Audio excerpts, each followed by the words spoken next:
Hi, this is James Scott, Born in the Bayou. In this episode, we're going to look at different ways of soloing canvas. This is a great little game by Jeffrey Chin and Andrew Nerger. And in the back of the book, there is two different ways of soloing the game. And if you go on the forums and there's some sheets, there's an unofficial version. And we're going to take a quick look at all three of these. Kind of give you an idea what's out there. So, first one we're going to look at is painting with Vincent. You're going to set up the game just like you would normally set up for you as a player. So you're going to get your 4 inspiration tokens and your 3 backgrounds. Excuse me. You will then take your turn, and let's say I want this cloud one, so I go ahead and take that. Now for Vincent's turn, you're going to take however many inspiration tokens he has, shake them up. Oops. Gonna slide these down. Shake them up and put them out. And now however many are paint side up, he's going to put down, and the card that he would normally grab is actually just eliminated from the game. Slide everything down, and now it's my turn. My turn, I'm going to grab this one, so I can,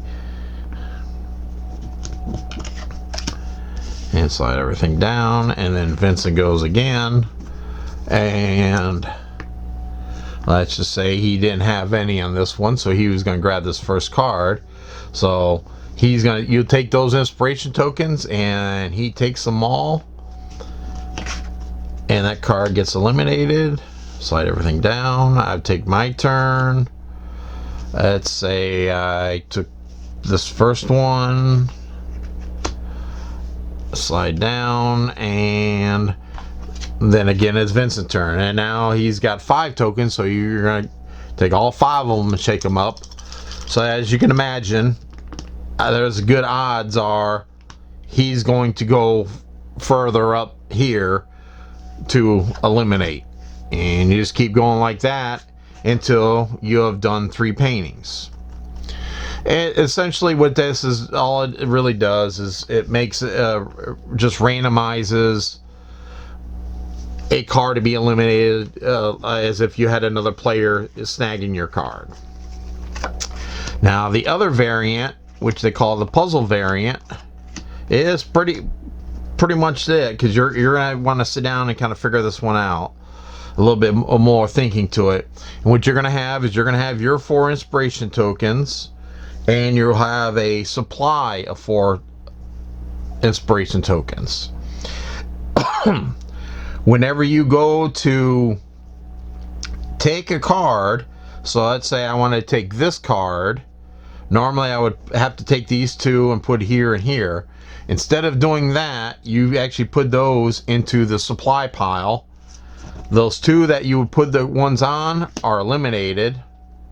I would take my card and I would slide everything down. As you can imagine, you are going to burn through this deck really fast. And let's say I want this cat. Instead of this one, it goes there. Now, as you do this, there's 2 different ways of getting back your inspiration tokens. By either grabbing this first one, we'll slide down, or whenever you complete a painting, you get 1 back. So you would complete it, score it as normal, just like you would, by the way, in the Vincent one. Anytime you complete a painting, you would score it, and then in this case, you score and you get your inspiration token.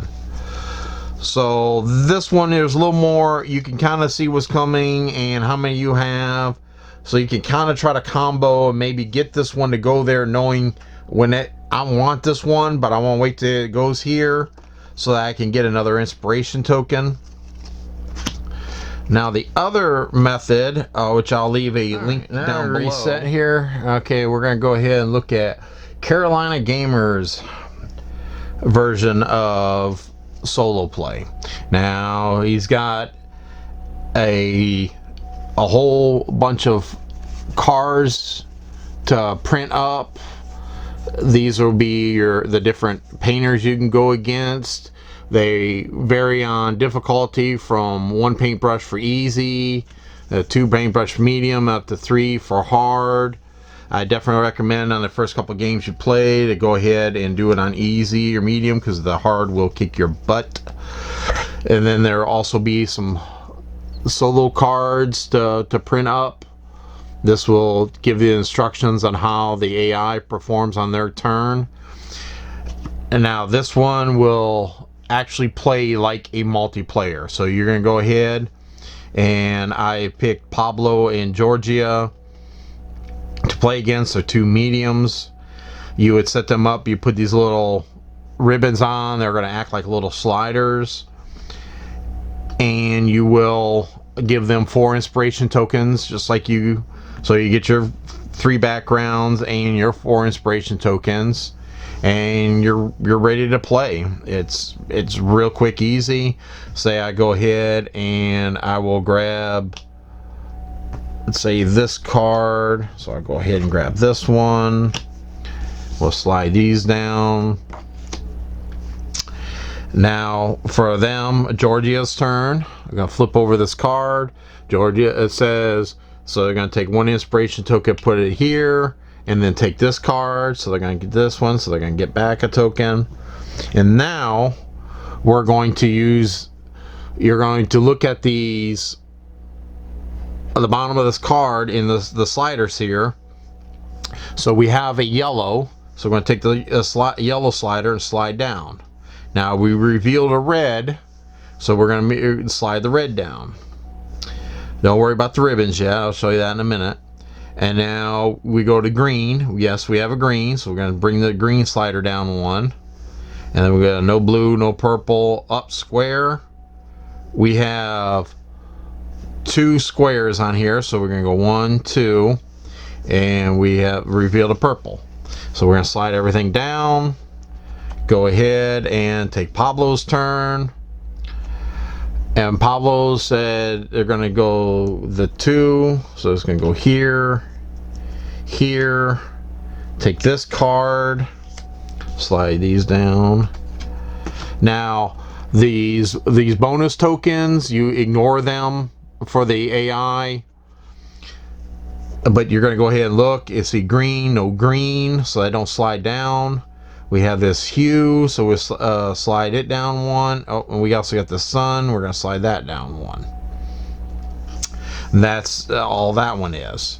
And then we're going to go to my turn. Let's say I'll go ahead, and I can't turn this one down for those 3 inspiration tokens, so I'll take that one, slide everything down, and we're going to keep going like this, just like you would in a multiplayer game. The only difference is you'll notice, so let's see, Georgia is going to take this card, slide down, and let's say we're further along, and we had taken they had these cards. So if you notice on the bottom corner here, it says 3+, or some will have 4. You look and go, well, how many sliders does it have, or sleeves does it have?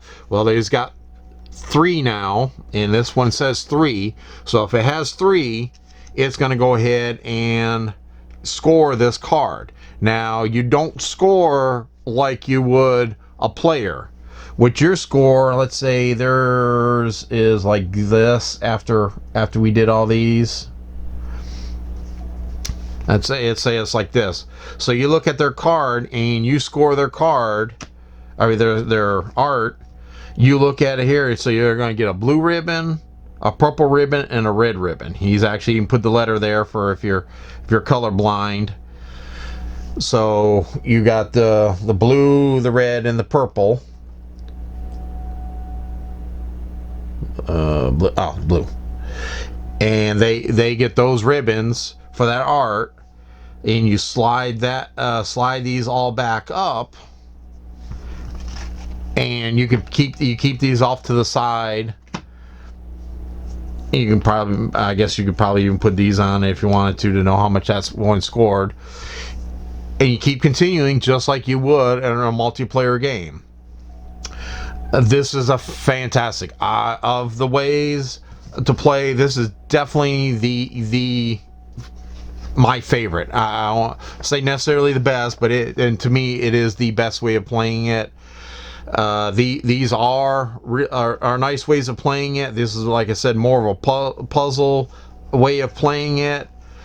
But Carolina's way of the AI, how he came up with to do this, definitely 2 thumbs up, because it's a fantastic AI. Simple, easy to do, real good variants.